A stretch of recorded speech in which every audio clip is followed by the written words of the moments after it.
Wonderful. Hello, everyone. My name is Sofia Pelaez. I'm here with Mondays with Miami Freedom Project. I'm the co-founder and executive director of Miami Freedom Project.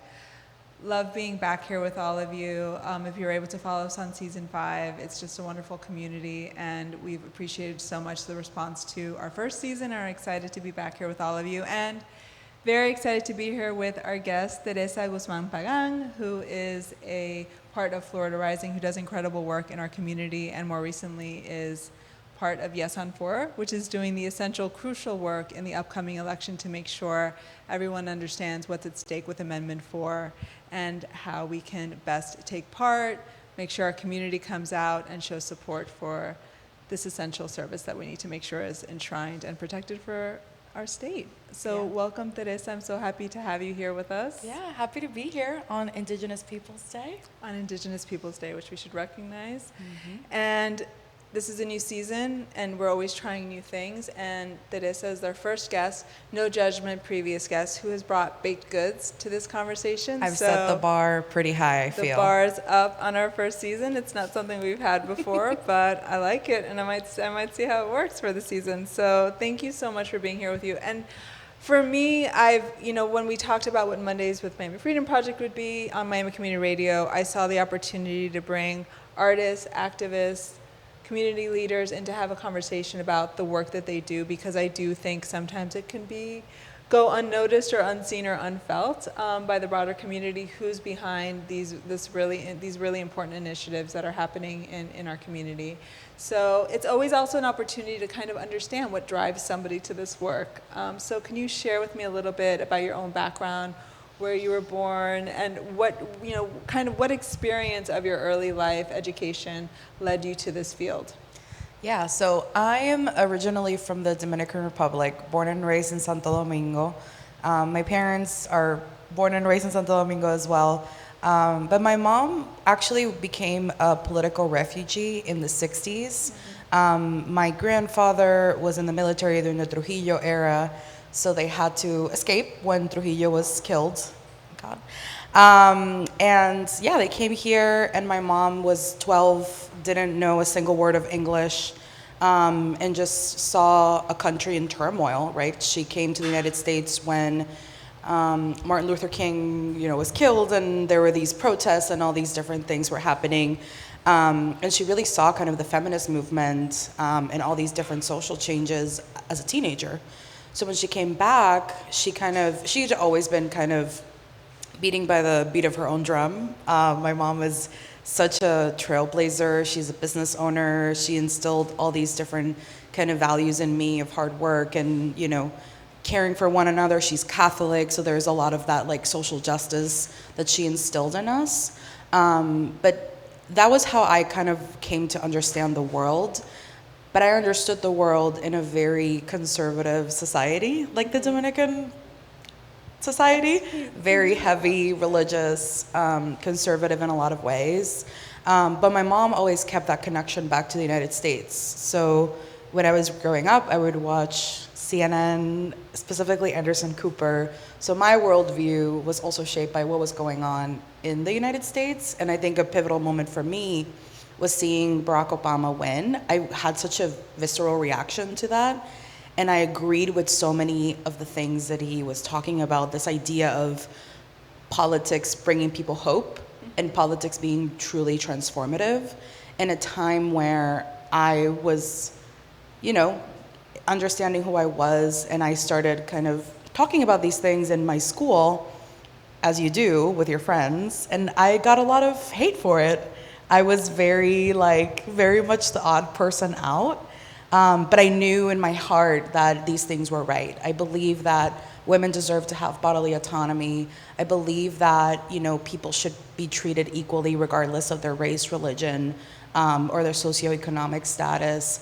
I strongly believe in LGBTQ plus rights. And as I kind of grew up, I wanted to come to the United States and I guess learn as much as I could and bring it back. But I've kind of stayed here because I've kind of fallen in love with my own struggles and experiences as an immigrant and a privileged immigrant, right? I came here to study I came here and I had legal status, so I had that kind of privilege going for me, and I was able to educate myself and learn and kind of find my way into like electoral politics. Through the Hillary Clinton campaign, you know, I was able to organize in Florida. So all these different things, you know, it's kind of, and I'm sure a lot of people feel this way, is like you feel connected to your upbringing because it made you who you are and it shapes your worldview. But you also don't want to let go of all the things and all the opportunity and the things that you're moving forward in this country. Because it really truly is like nowhere else in the world, I feel. So, you know, I've really found my political home with Florida Rising, where I was really able to see people that looked like me, like our executive director, Andrea Mercado. Like, yeah, I've never seen like a woman of color, a Latina, lead an organization in the way that she has. And now with Victoria Simmons, our interim executive director who's coming in, it's just like a mix of the really strong women that I was raised by, and I finally was able to find a place that really upheld those values. And it just really started with my mom. So I think she was the one that like helped shape and drove my political identity. And now I'm here with Amendment 4, which all feels very kind of serendipitous. Yeah, well, there's a lot there that you brought up, and I think it's so interesting to me because I think definitely resonates with my own experience, and I think with so many people in our city, that you can have this very close connection to your upbringing, but it also potentially you arrive at different conclusions than an imperative around being more conservative or upholding. If you think about being raised Catholic, it's something that you identified with.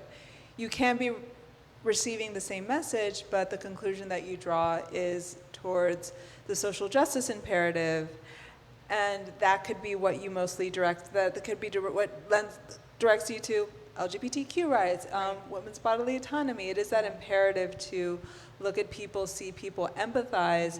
And in some ways, it can be a painful conclusion because it could bring you into opposition to that original organization, that original family unit, that original community that first gave you that formation. Right. And I think so many of us are constantly having that conversation, and it can come from a place of conflict, but I think it's very important to name that it also always comes from a place of love and understanding and inspiration. So sometimes you're like, but this is what you taught me, and they're like, I don't recognize what I taught you. The form it's taken. Yeah, and I think it's like a matter of like developing that like critical thinking of like, you can see how the history of an institution, the things that they say throughout time, and be able to take away what resonates most with you and your values. But I think people can delve into the path of like, I'm going to follow what my priest says because that's what I was taught. So I think that, you know, being able to develop and I guess feel comfortable more so, because who knows what goes on in people's minds, but just like, it's just a matter of like feeling comfortable enough to say, this is what I believe in, and this is also my faith. So that's why a lot of time, like, I don't go to church anymore, but I feel very connected to God in my own personal way, which my mom, who does go to church, feels very strongly about. She's like, no, you have to go to church. And I'm like, no, like there's different ways to, you know, have a relationship with God. And just like to study the history of like, I mean, not to get too into like the religion of it all, but like, you know, I really like to see Jesus as somebody who really embodied like a lot of the values that I believe in, like, you know, neighbor to neighbor, seeing everybody as equal, and I have a hard time understanding how folks can reach different conclusions from reading the same things as I did growing up and like listening to the sermons, kind of the values that are instilled in us, and the conclusion is that I have to shame, you know, with the example of abortion, I have to shame this person because of a choice that they made. Not like, and that's just kind of, I don't know, it's just kind of disrespectful, I feel, to the person, because it's like you have your own ways of reaching that conclusion, and like you have no way of like knowing why they reached that conclusion to make that choice. But it's like you don't really need to provide your input. You know what I mean? Yeah, and I do think there's an inherent conflict in there, because Yeah. I think when we think about what we were taught, church, Sunday school, Catholic school, whatever religious formation we were given, it is about discernment and making a choice. Right. And then for so many of us, it's here like, well, we want you to give you everything that you need to be able to make ethical, spiritual choices, and then you make the choice and they're like, no, but not that one. And it can feel, very conflicted. And I think, for me, there have been different moments where I'm practicing and attending Mass more consistently, and there's times that I really need that, and I've felt very, it's brought a lot into my life, and there's times where it's been very difficult because of these compromises. You don't want to feel that your love for your LGBTQ friends and family is not extended in the place where it should be centered on love and acceptance and family. Right. And I think there's sometimes where that can feel like a decision that you can make privately for yourself and still be present and take the things from it that have always had incredible value in your life. And there's times where that can feel like a kind of compromise.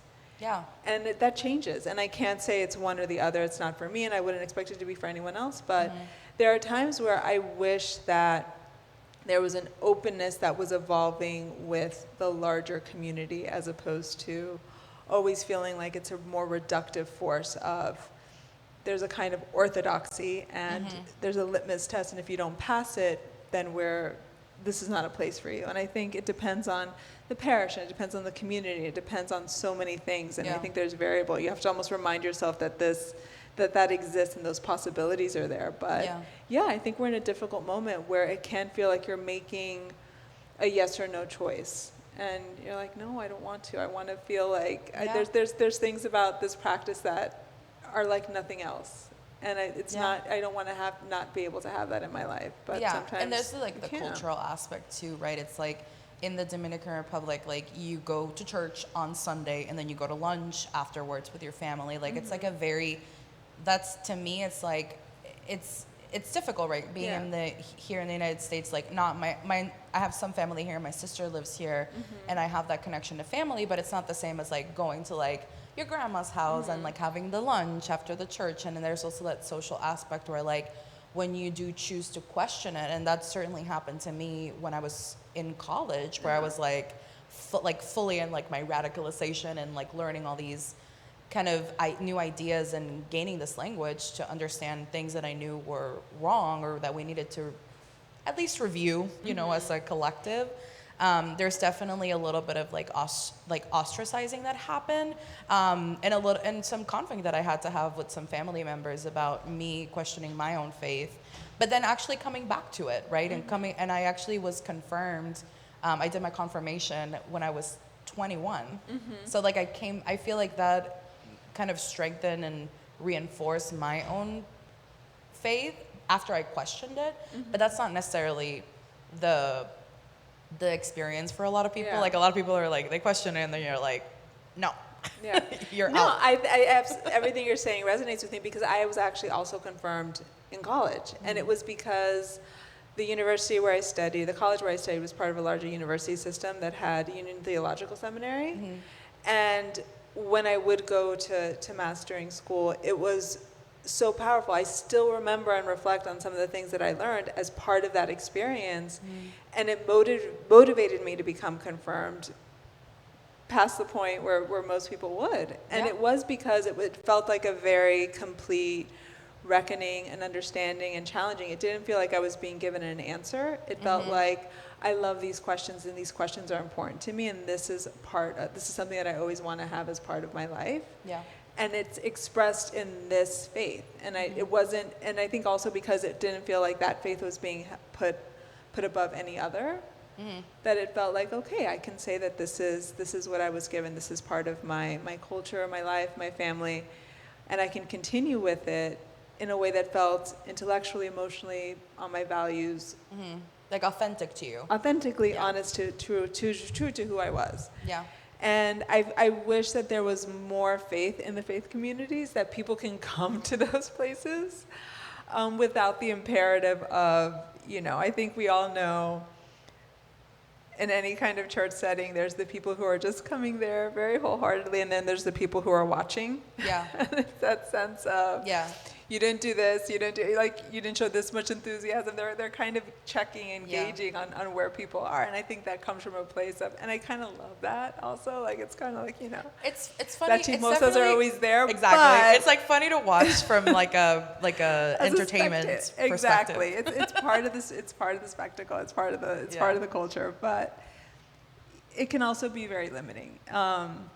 And I think, I love that you brought this up. And I think the last thing I thought we would have is a conversation about when we were confirmed. I don't know why we went into the religious. I don't know, but I just One of the things that I would love to lift up and talk about your work, and it seems like a natural pivot to Yes on 4, because I do think one of the things that the Yes on 4 campaign has done very well from the beginning is that they've allowed the questions to be part of the conversation. And I think they've recognized that everyone is at a different place on this issue, and reproductive justice and reproductive health and what it means, bodily autonomy it means, and that it does intersect with faith communities in a way that can be difficult, but then there is also an imperative of choice and freedom and very dire medical decisions that need to be made in the most thoughtful way possible. Yeah.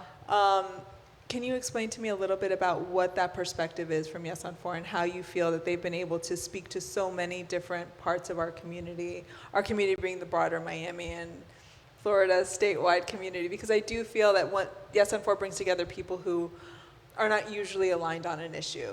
Yeah. I mean, I think it's a few things, right? I think there's the piece around the reality that we're living in right now in the state of Florida and in the United States. I think second is the ability to have a message that really is able to bring people from all political ideologies. And part of that is precisely framing it as a medical issue, not as a political issue. And then I think it's a matter of like really kind of reviewing and rethinking how we meet people where they are. We were talking about this earlier. It's like, how are we, instead of like putting in all these resources to like turn out the Democrats and the people that we know are going to be aligned on this issue, versus like, let's go to these places where people congregate, and regardless of their political affiliation, let's bring them in under this message that is really urgent and really top and really like relevant to most people, and really take the time to like deconstruct what this issue means to them. And I think this idea of limiting government interference versus saying pro-choice, which is very, second wave feminism, like it's in the kind of the Roe days, which, is great when you're talking to somebody that's already aligned, but when you're talking to somebody that has a lot of that, religious, moral, like imperatives that just a question that they struggle with, or that they've been misinformed on, because that's the other piece, right? I think there's a lot of misinformation under the framing of shaming women. A lot of times what we're hearing around people that are not supportive, at least initially, is, oh, but you just want women to be able to abort whenever they want, right? And it's like, it's such a careless way to view that, and it makes it really clear that the issue just hasn't been humanized for this person. And that's kind of the last point that I'll hit, is that they've been able to tell the story so compellingly around what the real impact for these women and these patients are not having access to abortion, right? We have people that have had, a brain tumor, and they literally had to make the choice between getting chemotherapy or taking this pregnancy to term. And that's an impossible decision, right? And some people will say, well, you're selfish for wanting to live. You should live for your children. Like, when you get pregnant, your child's life is the only thing that matters. Or it's like, no, you can survive and you can take care of yourself because you're a whole person and you have people that love you and you have an identity and you've done all these things, and you can have children in the future, because abortions, thankfully, are safe, right, when you have access to them.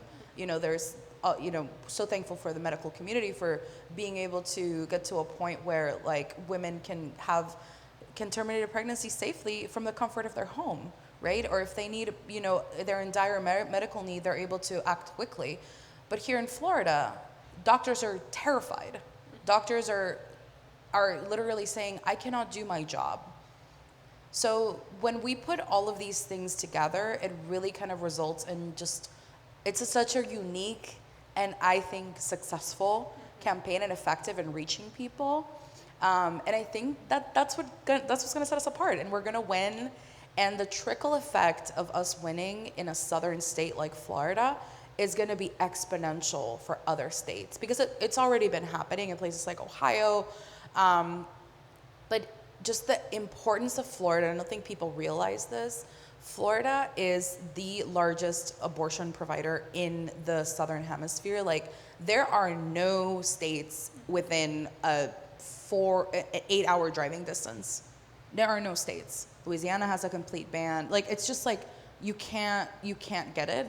So we are already in a dire space where women are dying. It's 87,000 patients on the line, and we're already getting reports of like atrocious, just horrible things that we're hearing.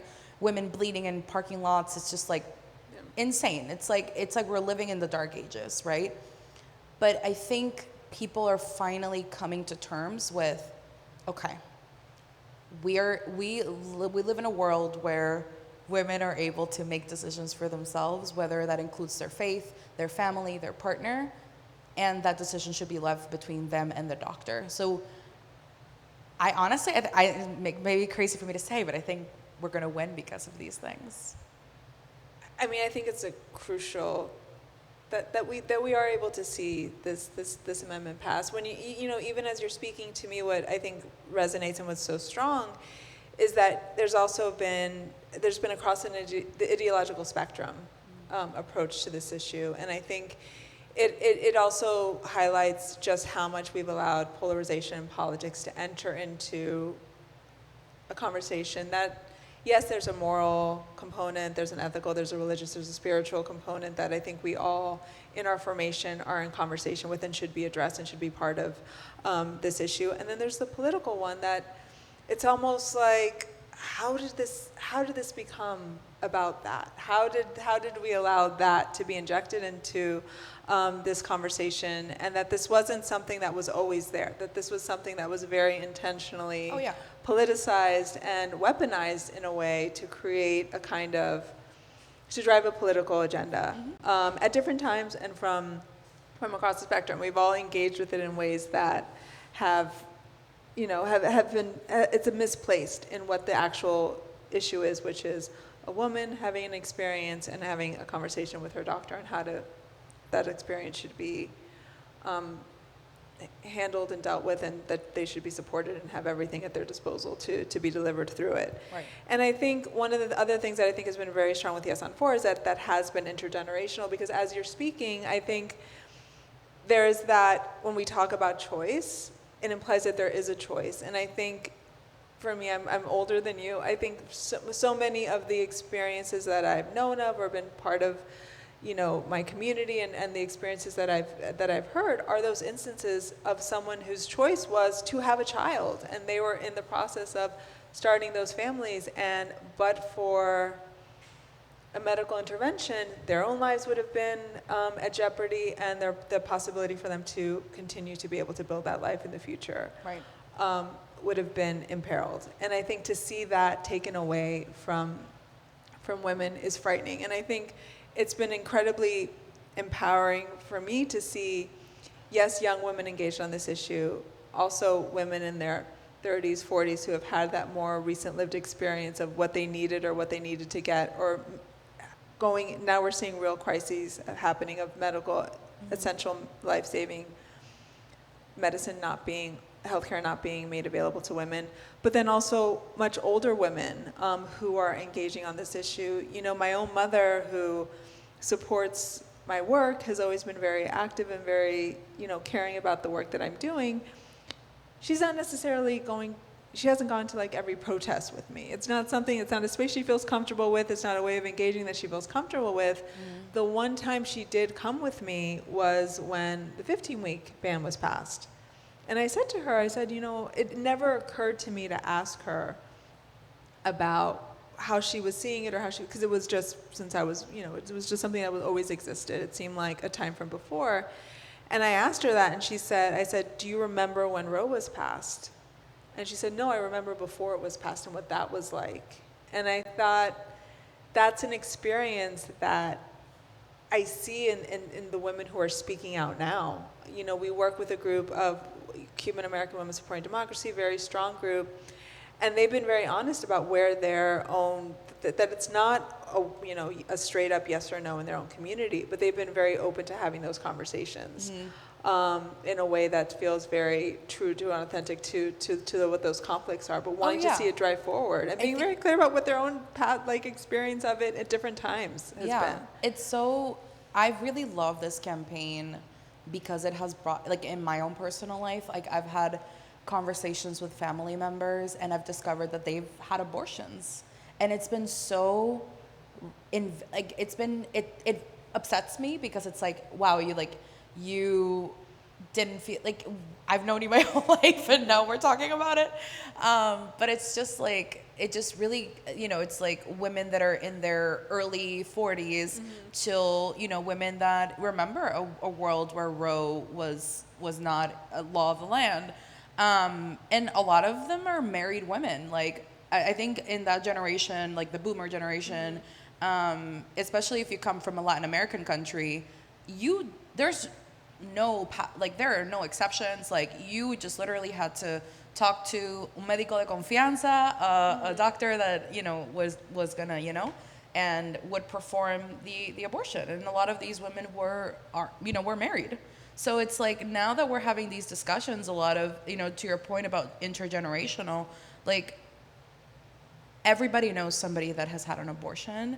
And as I'm having these conversations with family members, with friends, I'm like, oh my God, like this is just upping the ante more and more and more and more, because I need to deliver this for you.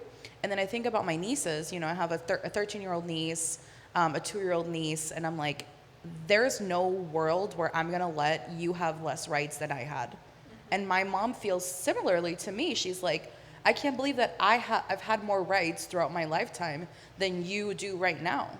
And I think that's also like a very kind of inspirational, I guess, perspective that people don't consider. Like, even if abortion is not the number one issue when you're going to the ballot box, when you think about that, when you have children, you have you know, people of reproductive age in your life, there's a sense of responsibility that you feel when you think about the fact that you've had more rights than the future generation.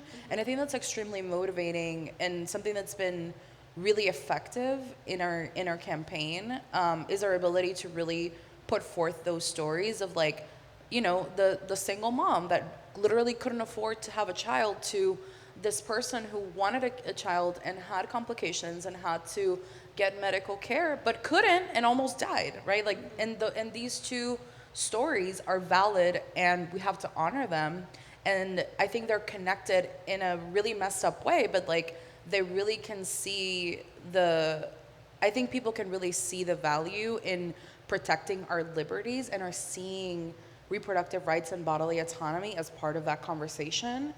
I think the piece around the election is like, you know, people are gonna come to different conclusions, but I think at the end of the day, I think there's a lot of women that can see that, but they're not being like as vocal also. So we talk about the silent majority, I think erroneously in a lot of ways, but I think a lot of women that don't have that political ideology that like maybe you and I do, and maybe they're around folks that disagree with them, I think they're gonna show up to the ballot box and vote accordingly. I think they're gonna vote yes, but we have no way of knowing, right? Because they're not gonna be.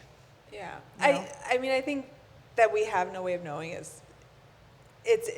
think it's been part of the conversation since the beginning because it is so private, and I think, and should be so private, and should be very much. Yes, like like please stop. Like I just want to do this. That's the point.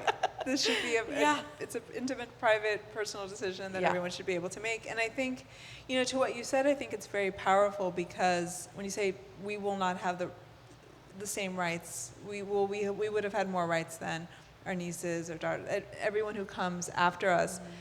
You can have a right and not practice it and not exercise it, Right. but also knowing that that right is there. So, and I also think it's incumbent on everyone to ask themselves, I can make a different choice. I can choose to continue a pregnancy Right. for any reason, but how would I feel if I knew that it was not a choice, if it was something that was being imposed on me? It's not necessarily that you would have to make a choice and choose to have a procedure. It's that you would have the choice and that you have that innately in you, and that's not something that is being taken away from you or circumscribed or being dictated. I think is also something that we can vote on. You can vote that you're voting that it's your inherent right to make that decision. Right. And I think that's also important. Yeah, and I think also men have been really stepping up to the plate. I rarely give credit to men, but I will give them credit in this scenario. I think they've really been stepping up and understanding that they can be allies and they can be supportive, not just in their partner in like a private setting where like if you have to make that decision, that decision is shared, but also that they can do an action, which is to go vote yes for their partner. They can vote yes for their mother, for their nieces, for their daughters. So I think our ability to also organize and incorporate men in the conversation, which I do think we didn't do a great job at previously. I think in this like, what is it, fourth wave feminism that we're in right now or something. I think we've done a better job at doing that. And I also think the part around like including like gender non-conforming folks, trans men are, can, you know what I mean? It's like just really being careful around the language that we use when we're talking about this issue, because maybe like you're alienating somebody who is of reproductive age and is able to have children, but they don't identify as a woman necessarily. They are a part of the conversation and they are seen, and that's why we really emphasize this framing of patient, because I think that's a little bit more welcoming to folks, and it's more realistic to what it really is. It's not a absolutely it is, and it is a fundamental health care that, as you said, needs to be delivered to a patient. Yes. And that relationship, again, is something so separate that to even talk about it or qualify it with any kind of understanding, if it's outside of the experience that you're having, to even say it is so foreign to, I think, the nature of what the healthcare that's being provided. Yeah, and the doctors, they take an oath. They don't care if you're a man, a woman, not like non-conforming. They don't care about your age. Their oath is to giving you the best like level of care that they can give to you.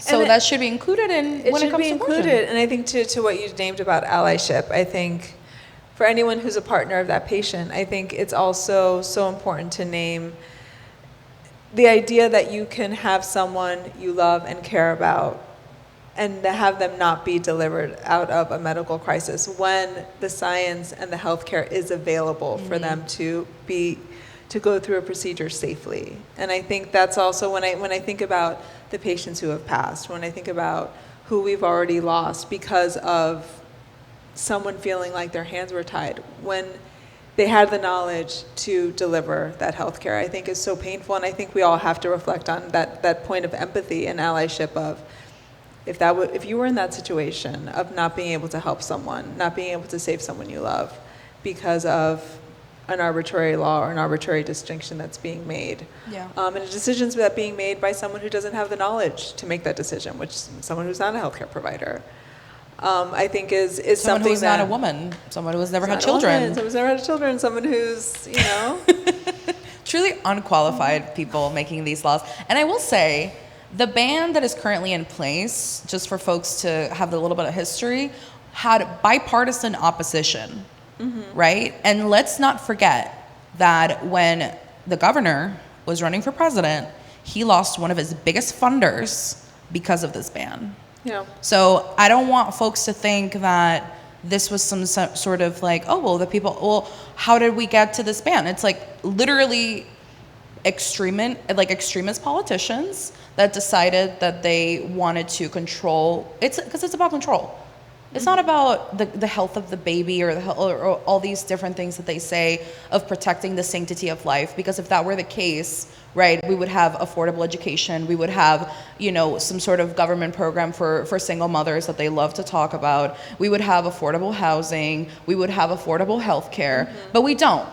So I will always make the point that y'all need to clock that and know that whenever these people are passing these bans, the people that are going to be most affected are poor women, Black and brown women, and people who literally can't afford to fly out. Because rich people will always be able to get health care. That's always been the case. But they want us to be controlled. They want us to die. And they've been really blatant about their racism and their misogyny. So everybody, when they go to the ballot box, they need to be able to see that for what it is and vote in their best interest and know that Yes on 4 is going to end this extreme ban, and to be able to prevent any other bans to happen in the state of Florida. Yeah. So that's huge. And I do think privilege does play, there's a role here. And I think everyone also has to remember that the privilege is if you're able to fly to a state where the bans don't exist, where you can receive the care you receive. That's an incredible privilege. And if you're able to take time off of work. Right. If you're able to provide childcare for that time that you're able to step away. Those are all incredible privileges, and the privileges says that you get to survive. So I think for everyone who needs this care, it's a relative privilege that is basic survival. Right. So and even we can't, we can't qualify great. Yeah. All of those things are so important, and it's not accessible to most patients who need this care. But it's the very basic, the baseline of sustaining your own life is not a place we want to be. Right. And even when we talk about okay, let's talk about prevention. So they love to talk about prevention, right? We don't have sexual education in the state of Florida. We have literally book bans on most of our Black and LGBTQ plus history. And there's this obsession with the sexualization of whatever and demonizing drag queens and doing all these different things. But why aren't y'all doing comprehensive sexual education? Why are y'all not providing contraception? Why are we not protecting the right to have birth why are we not doing these things? So it's it's not one thing or the other. No, and I think to say you're pro-life is a position, but are you pro-life or are you pro-birth? Right. Because are you pro-controlling women? if you say you're pro-life but you're not supporting sexual education, right. If you're not, that would prevention that would diminish the number of abortions. And I think in states where those things are in place, you see fewer abortions. Yeah. So if that's your goal, there are other steps that you can be taking that you're also choosing not to. So let's look at it comprehensively. Yeah. If that's what the end goal is. Right? There's other countries that have a model for this. I always like to put this in perspective for folks, especially here in Florida, where we have a big Latino population. We've talked a lot about our upbringings.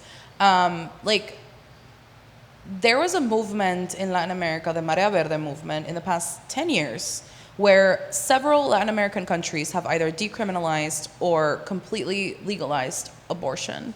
So I'm thinking of in Mexico.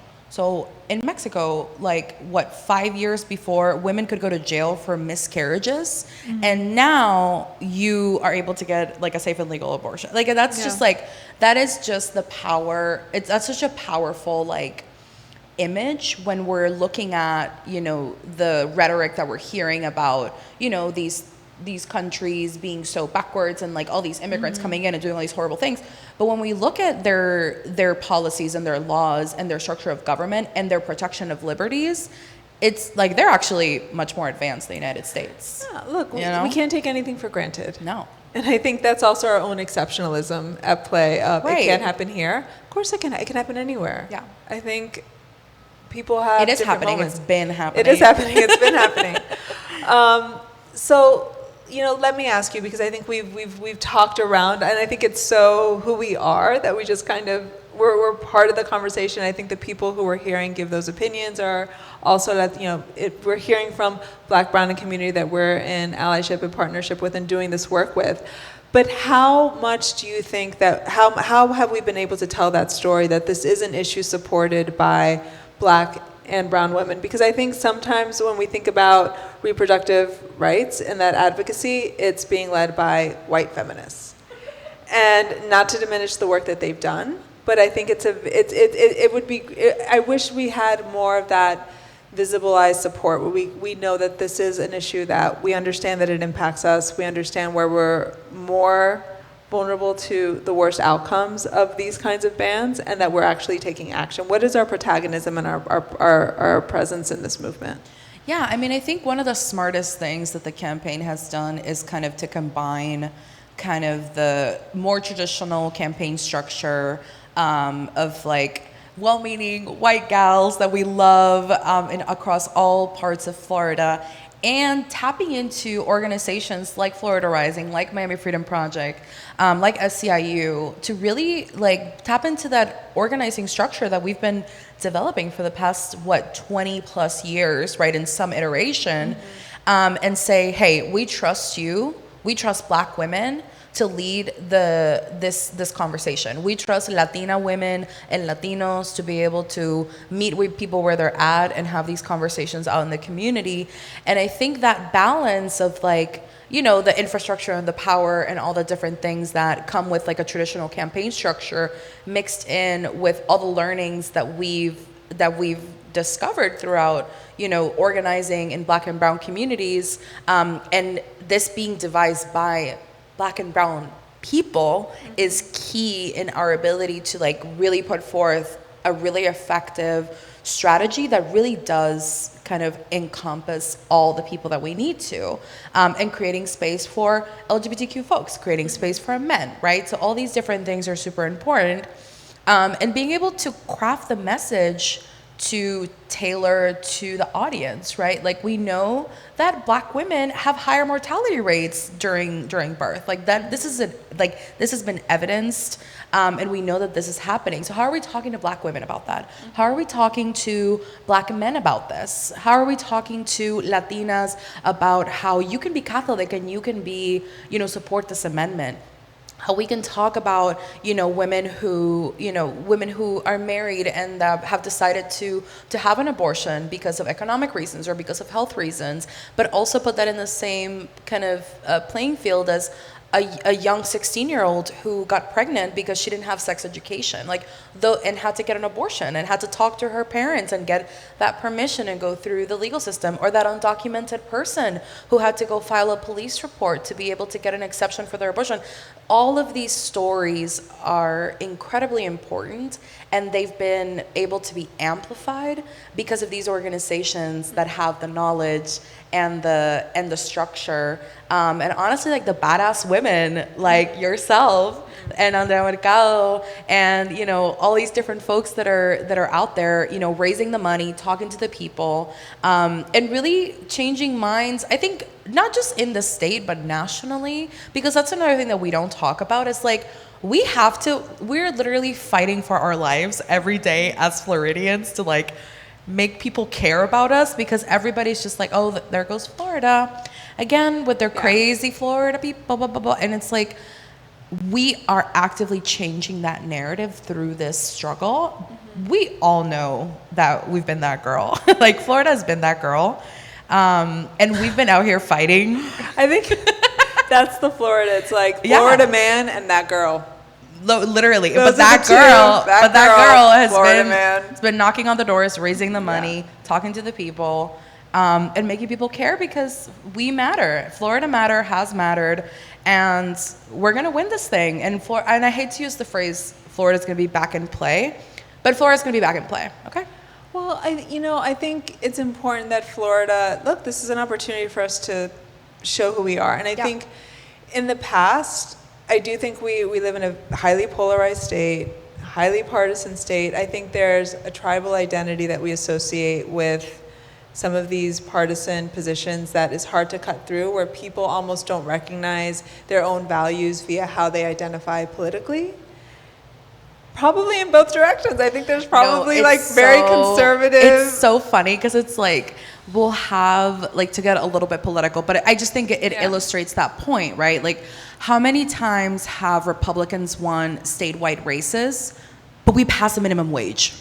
Insane, right? I it's think like with our amendments, what's going on? it's a real reflection of where people are, and I think Yeah. it's a truer reflection. I think it shows exactly where our state's at when Right. you can almost exit the hyper partisanship And talk just about the issues. and talk about the issues. Yeah. And I think that's a real opportunity. I don't think. We can't have a Frankenstein monster of like, this is right, just kind of putting together these like singular amendments that are so incredibly difficult to pass. Yeah. But it's also become what's necessary when you get into this partisanship, when you don't just work across the aisle and deal with have a grounded conversation about the complexities of an issues Right. that we need to work through. Yeah.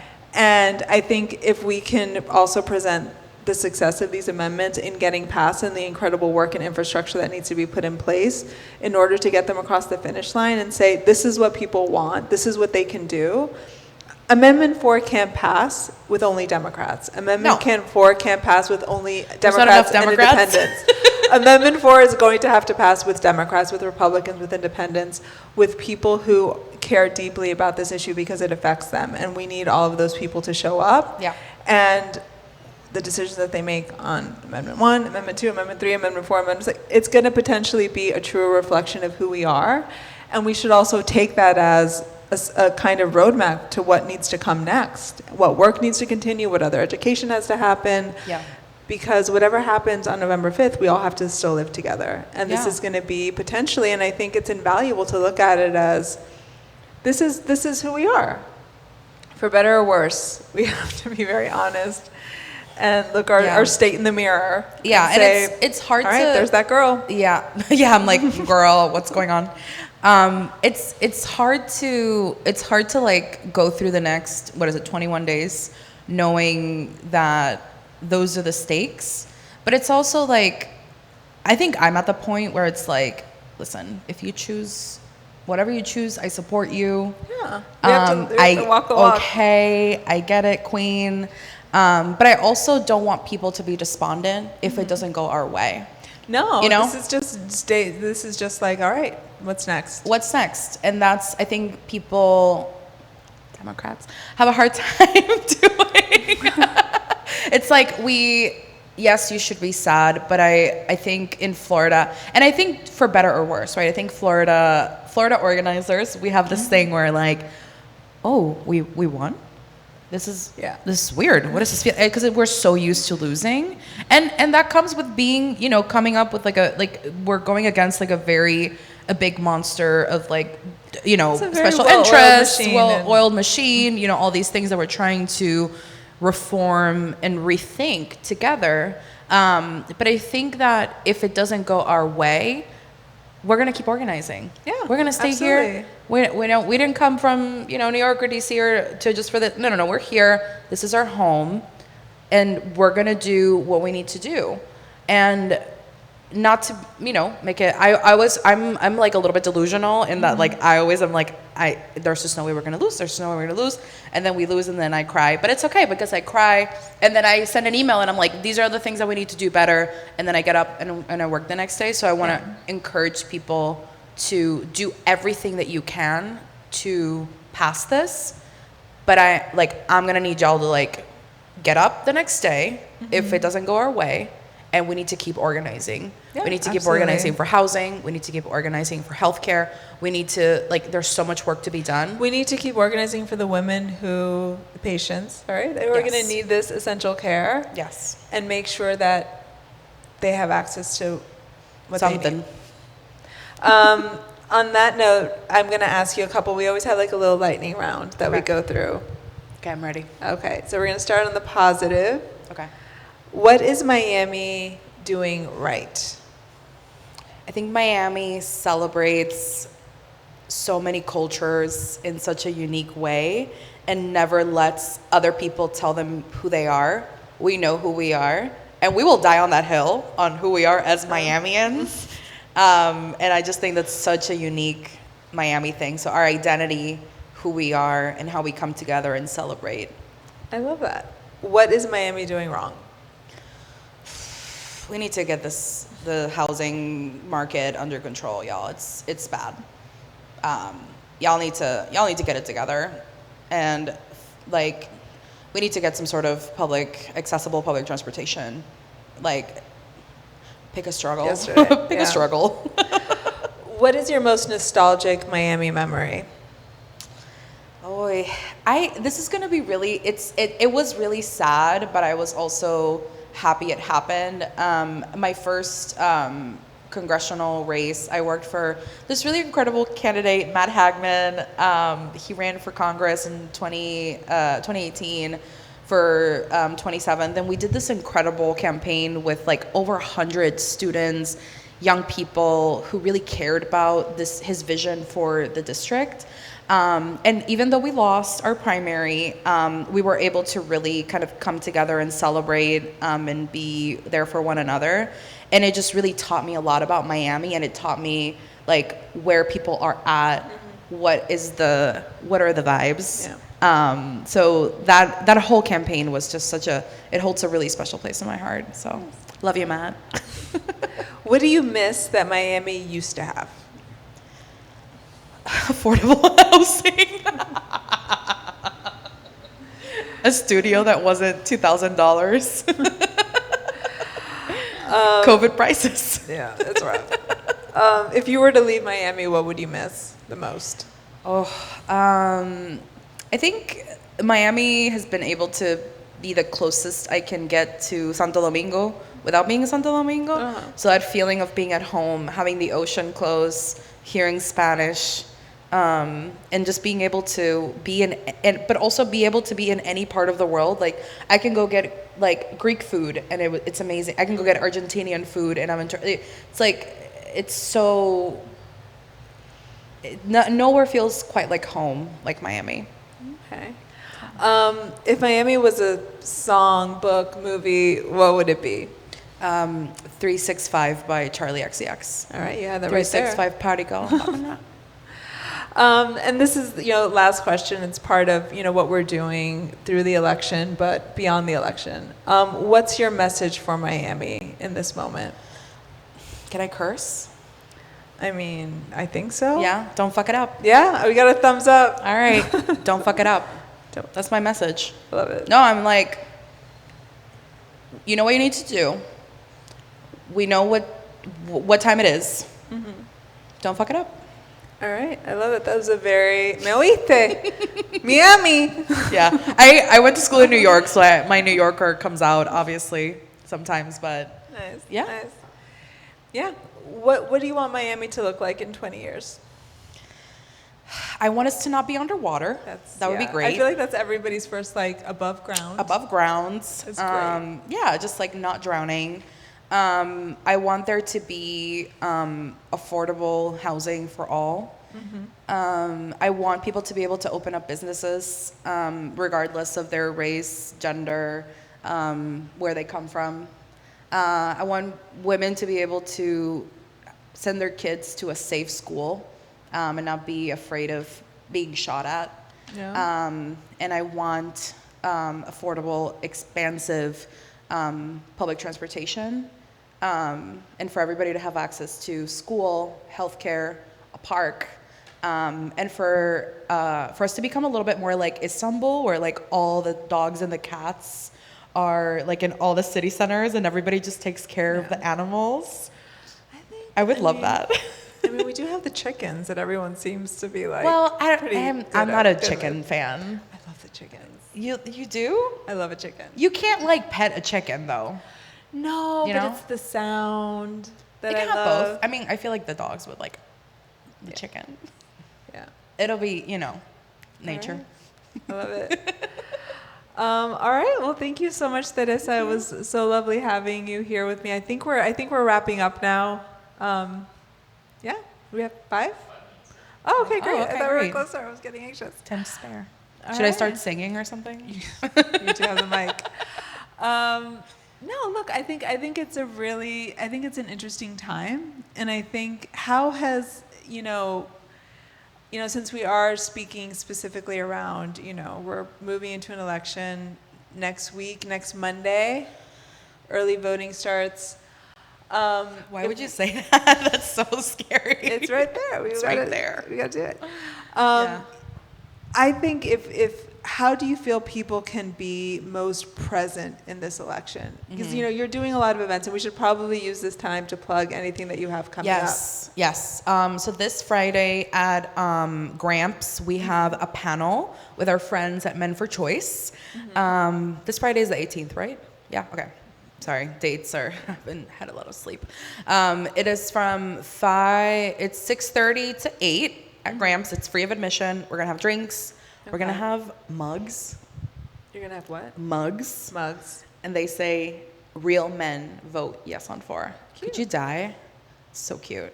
So we're going to do that. And then this weekend, pretty much this weekend until November 2nd is a weekend of action. So we're knocking on doors. We're making phone calls.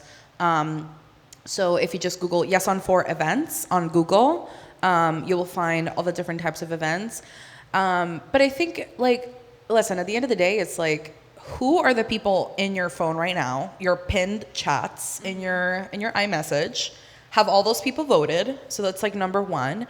I didn't become a citizen until last year. So I always had like my little group of people that I literally took to the polls to vote, because I was like, I can't vote, but you need to vote. So you voted, did you vote? So you haven't voted yet? Have you voted in like the municipal elections? So I've never voted in my entire life until this August. And you're telling me this now. I know, I'm sorry.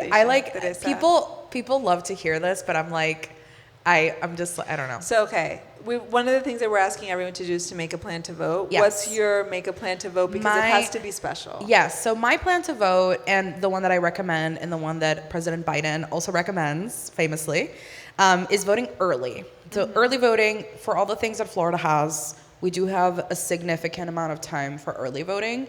It's basically like 10 days where you can vote from like 9 a.m. to 5 p.m. Obviously, it depends on your polling location in your county.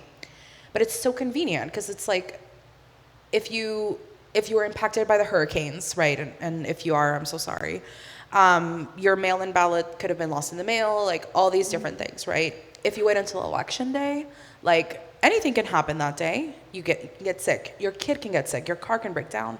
So if you have early voting where you can just show up and you can just vote, it's just the best. Are you going to take anybody to vote with you? I'm going to take my cousin Pam. Okay. I'm going to take my sister Claudia, who Nice. just became a citizen last month. Okay. I'm going to take my my nephew's girlfriend, Bonnie, and we're all going to go vote. And it's going to be so cute and fun. I love it. Yeah. Yeah, I concur on all of that. I love an early voting. My favorite plan is I always do my vote by mail ballot because I like to be able to see it and sit with it. Study it, yeah. I live very near an early voting site, so I like to hand it in. I don't like to drop it off. I like to hand it in. Yeah, I love it. And then, I do. And something that people don't know, you can bring your phone in. So you can bring your phone in, have your little reference. You can text your friends. Everyone panics when they see the judges every time. Yes, we are voting no on retention for the two Supreme Court the two Florida Supreme Court justices, because so Yes on 4 has an endorsement. They do not. This is me as Teresa saying this. Teresa, in her personal capacity. No, let me say this right now. Y'all better vote no for these people, because these two, they're I can't remember the last names. If we can put it in the description, they voted to uphold the 6-week ban. And they tried to keep Amendment 4 off the ballot. So I'm going to vote no for you.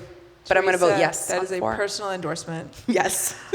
Thank you for this. I should also say, Miami Freedom Project, we're doing a lot of volunteer events. We have a lot of great opportunities to get involved. We have a phone text bank, hybrid virtual, coming up Wednesday, We're going to be at Club Típico with the Noche de Resistencia, offering some education around Amendment 4. We're going to get some Dominican food, Teresa. I will personally be cooking the Dominican. No, I'm kidding. We'll be there with ACLU Florida. But I'll be there.